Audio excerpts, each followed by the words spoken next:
प्रिय दोस्तों, नमस्कार। साईं कौन है? साईं का मतलब क्या?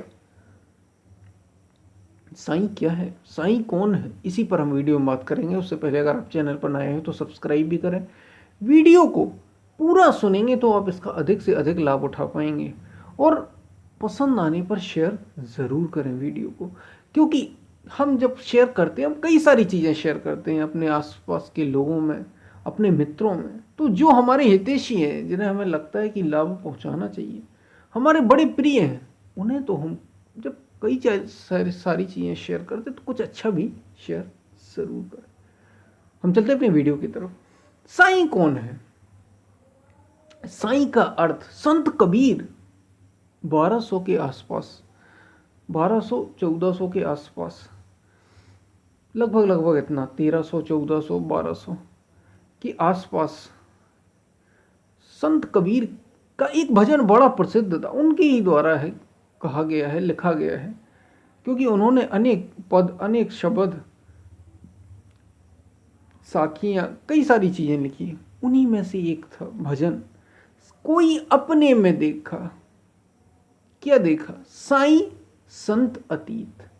कोई अपने में देखा, साईं संत अतीत। उन्होंने इस शब्द का सबसे पहले लगभग उन्हीं ने सबसे पहले उपयोग किया, शायद और भी हो सकता किसी ने किया, लेकिन उनके में आता है भजन में, बड़ा प्रसिद्ध है। कोई अपने में देखा, साईं संत अतीत। अपने में देखा मतलब अपने भीतर देखा, अपने में, कहीं बाहर नहीं देखा। अपने में देखा साईं संत अतीत। साईं देखा, साईं जैसा संत देखा। साईं संत अतीत, अतीत का मतलब जो गुणों के पार हो गया। प्रकृति है तीन गुणों से बनी, सतगुण, रजोगुण और तमोगुण। इन तीनों गुणों से अतीत उन्होंने कुछ देखा। तो साईं का मतलब क्या? साईं का मतलब होता है मालिक देखा। साईं का अर्थ ही है जो मालिक है। परमात्मा को ही साईं कहा जाता है, और कोई साईं नहीं होता। साईं नाम के संत, व्यक्ति, महापुरुष ये जरूर होते हैं, लेकिन वास्तव में जो साईं का अर्थ होता है वो मालिक से है। साईं का मतलब ही है मालिक। संत कबीर कह रहे हैं सन 1400 के आसपास, कोई अपने में देखा साईं संत अतीत। वो मालिक, साईं का अर्थ ही है वो परमात्मा, वो अस्तित्व, वो ईश्वर, वो प्रभु। वो कहीं बाहर देखने में नहीं आता, वो भीतर है। हर घट मेरा साईया, सोनी सेज ना कोई। संत कबीर तो कह ही रहे हैं हर घट मेरा साईया। देखिए यहां भी साईया कह रहे हैं। सोनी सेज ना कोई, कोई ऐसी सेज यानी कोई ऐसा शरीर नहीं जिसमें वो परमात्मा ना हो। बलिहारी घट तासु की, उस घट की बलिहारी संत कबीर कह रहे हैं। वो शरीर प्रणाम करने योग्य है, उसे बार बार बारंबार प्रणाम करने योग्य है। कौन सा? जा घट प्रगट हुए, जिस घट में वो प्रकट हो जाए। वो आपके भीतर भी है, वो साईं आपके भीतर भी है, मेरे भीतर भी है, हम सबके भीतर है। प्रकट किसने किया? प्रकट किसके भीतर हुआ? किसने किया प्रकट? बुद्ध ने, आदि शंकराचार्य ने, मीराबाई प्रकट करती हैं, सबरी प्रकट करती हैं। अपने भीतर उसे प्रकट किया जाता है तो सबके भीतर। संत कबीर ने प्रकट किया, सूरदास ने, रैदास ने, इन्हें प्रकट किया। दादू दयाल ने, इन्हें प्रकट किया अपने भीतर। संत नामदेव ने, इन्हें प्रकट किया अपने भीतर। उस साईं को, उस मालिक को, हर घट है वो।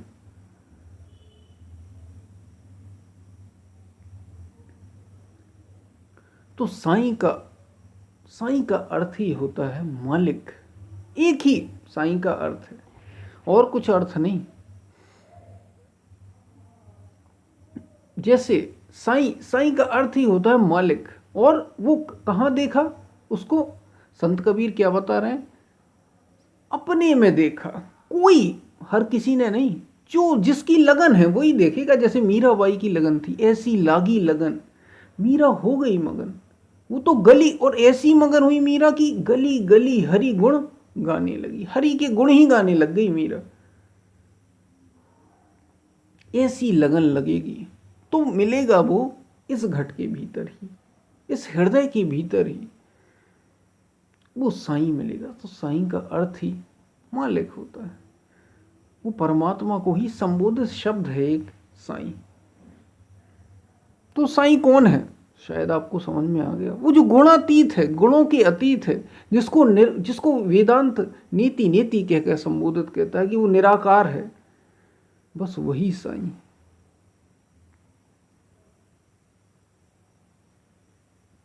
और जो उसको पा गया, ये भी याद रखिए, जो उसको पा गया वो फिर वही हो जाता है, वो भी साईं ही हो जाता है, मालिक ही हो जाता है। जैसे नदी समुद्र में जाकर क्या हो जाती है? नदी रह जाती है क्या? वो नहीं रह जाती है, समुद्र ही हो जाएगी वो। नदी समुद्र में मिल गई, अब बताइए, अब समुद्र है या नदी है? समुद्र कहा जाएगा उसको, सागर कहा जाएगा उसको।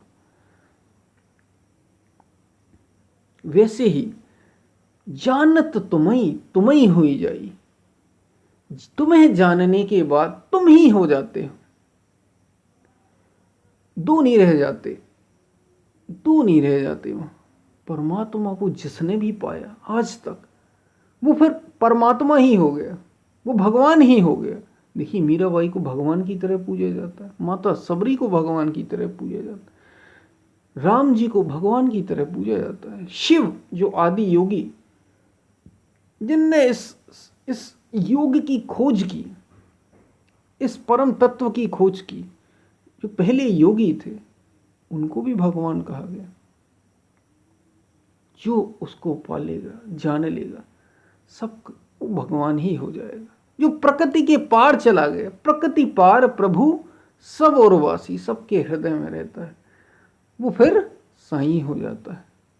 तो जिसने जाना वो फिर साईं हो गया, उसको साईं कह लो। ये ईश्वर, इस परम तत्व का स्वभाव ही है। जिसने आत्मा को जाना वो फिर आत्मा ही हो जाता है, जो उसमें रहता है निरंतर वो वही हो जाता है। जाना तो तुम्हें हो जाई, तुम्हें जानने के बाद, उस परमात्मा, उस भगवान को, उस परम तत्व को जानने के बाद वही हो जाता है। जो भी उसे जान लेता है वही हो जाता है।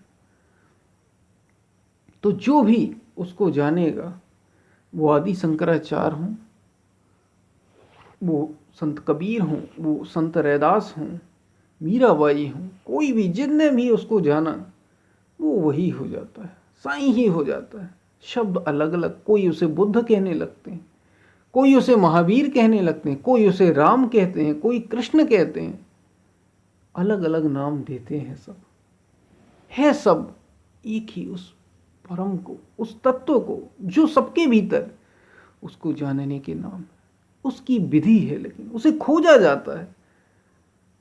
ये जो अगम की बात है, कहने सुनने की नहीं है, ये तो खोजने का विषय है, जानने का विषय है। तो ये हमने बात की थी, ये बात थी साईं के बारे में कि साईं कौन है, साईं क्या है, साईं का अर्थ क्या है। शायद आपको समझ में आया होगा। हम फिर मिलते हैं, तब तक के लिए धन्यवाद।